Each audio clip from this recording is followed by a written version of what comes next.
ಗ್ರಾಮೀಣಾಭಿವೃದ್ಧಿ ಇಲಾಖೆಗೆ ಸಂಬಂಧಪಟ್ಟಂತೆ ಅವರು ಬೆಳಕು ಚೆಲ್ತಾ ಇದ್ರು. ನಾನು ಮುಖ್ಯಮಂತ್ರಿಗಳು ಇಲ್ಲೇ ಇದ್ದಾರೆ, ಅವ್ರ ಗಮನಕ್ಕೆ ತರ್ತೇನೆ. ಕಳೆದ ಬಾರಿ ಡಿಸೆಂಬರ್ನಲ್ಲಿ ನಡೆದಂಥ ಬೆಳಗಾವಿ ಅಧಿವೇಶನದಲ್ಲಿ ಮಳೆ ಹಾನಿಗೆ ಸಂಬಂಧಪಟ್ಟಂತೆ ಎಲ್ಲ ಶಾಸಕರ ಕ್ಷೇತ್ರಗಳಿಗೆ 10 ಕೋಟಿ ರೂಪಾಯಿ ಅನುದಾನವನ್ನು ಕೊಡ್ತೀನಿ ಅಂತೇಳಿ ಅವ್ರು ಘೋಷಣೆ ಮಾಡಿದ್ರು. ನಾವೆಲ್ಲ 10 ಕೋಟಿ ರೂಪಾಯಿ ಅನುದಾನ ಬಂತು ಅಂತ ನಾವೆಲ್ಲ MLAಗಳು ಖುಷಿಯಲ್ಲಿದ್ವಿ. ಆದೇಶ 17ನೇ ತಾರೀಕು 2025 ಜನವರಿನಲ್ಲಿ ಆದೇಶ ಆಯಿತು, ನಮಗೆ ಕೊಡ್ತೀವಿ ಅಂತ. ನಾವೆಲ್ಲ ಪಟ್ಟಿ ಕೊಟ್ಟಾಯ್ತು. ಇವತ್ತಿನ ತನಕ 1 ರೂಪಾಯಿ ಬಿಡುಗಡೆ ಆಗಲಿಲ್ಲ.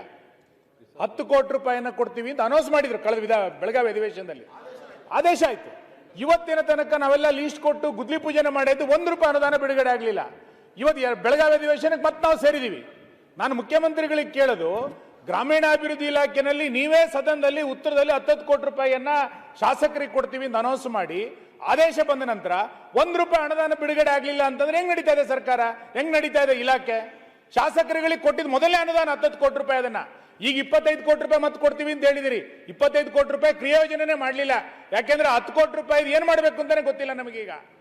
ಹೋದ ವರ್ಷ ಅನೌನ್ಸ್ ಮಾಡಿದ್ದೇನೆ, ಇನ್ನೂ ಕೊಡ್ಲಿಲ್ಲ ಅಂತಂದ್ರೆ ಏನ್ ಮಾಡ್ಬೇಕು ಶಾಸಕರುಗಳ ಪರಿಸ್ಥಿತಿ? ಆದೇಶ ಇಲ್ಲಿದೆ ನನ್ನ ಹತ್ರ. ಓಕೆ.